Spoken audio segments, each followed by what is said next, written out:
ముషీరాబాద్లోని వివి గిరినగర్ బస్తీలోని త్రాగునీరు మరియు మురుగునీటి పైప్లైన్ ప్రారంభోత్సవం.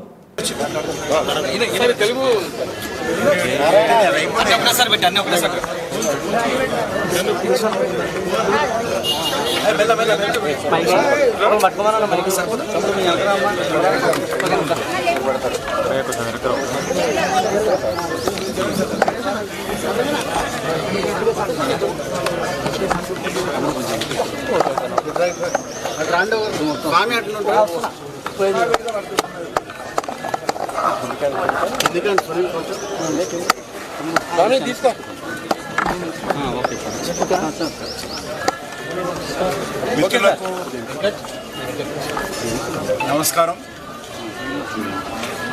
ఈరోజు సికింద్రాబాద్ పార్లమెంటు నియోజకవర్గంలోని వివిధ అభివృద్ధి కార్యక్రమాలకు ముందుగా ఖైరతాబాద్ అసెంబ్లీ హిమాయత్నగర్ డివిజన్లోని బగ్గీఖానాలో ఒక కమ్యూనిటీ హాల్ పూర్తయింది. దాన్ని పనులు పరిశీలించడానికి వెళ్ళాను. అదేవిధంగా ఈరోజు సికింద్రాబాద్ పార్లమెంట్ మషూరాబాద్ అసెంబ్లీ గాంధీనగర్ డివిజన్లో ఒక 5 వాటర్ వర్క్స్ సంబంధించినటువంటి కార్యక్రమాలకు స్థానికంగా ఉన్నటువంటి శాసనసభ్యులు స్థానికంగా ఉన్నటువంటి మా కార్పొరేటర్తో కలిసి ఆ యొక్క పనులకు భూమి పూజ చేశాం. అందులో అరుంధతి నగర్ కావచ్చు, వివి నగర్ కావచ్చు, నిమ్కర్ గల్లీ కావచ్చు,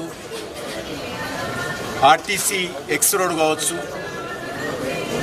టీఆర్టీ బస్తీ కావచ్చు, వీటికి సంబంధించి మొత్తము 1,29,00,000 రూపాయలకు సంబంధించినటువంటి పనులకు ఈరోజు మషూరాబాద్ అసెంబ్లీలోని గాంధీనగర్లో ప్రారంభించుకున్నాం.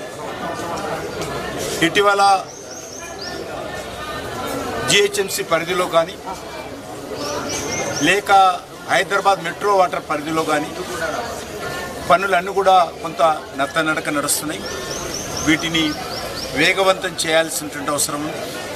నేను ప్రత్యేకంగా ముఖ్యమంత్రి గారిని కోరేది ఒకటి, ఈ 2 విభాగాలకు హైదరాబాద్ మెట్రో వాటర్ వర్క్స్ కానీ greater Hyderabad municipal corporation GHMC కానీ నిధుల కొరత లేకుండా చూడాల్సినటువంటి అవసరం ఉంది.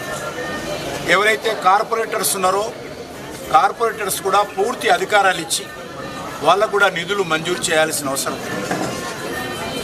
టీఆర్ఎస్ పార్టీ గతంలో అధికారంలో ఉన్నప్పుడు కూడా మరి వాళ్ళ పార్టీకి సంబంధించినటువంటి అభ్యర్థి మేయర్ ఉన్నప్పటికీ కూడా కార్పొరేటర్స్ను పూర్తిగా పక్కన పెట్టడం జరిగింది. ఎమ్మెల్యేలతోటే నిధులు కేటాయించేటువంటి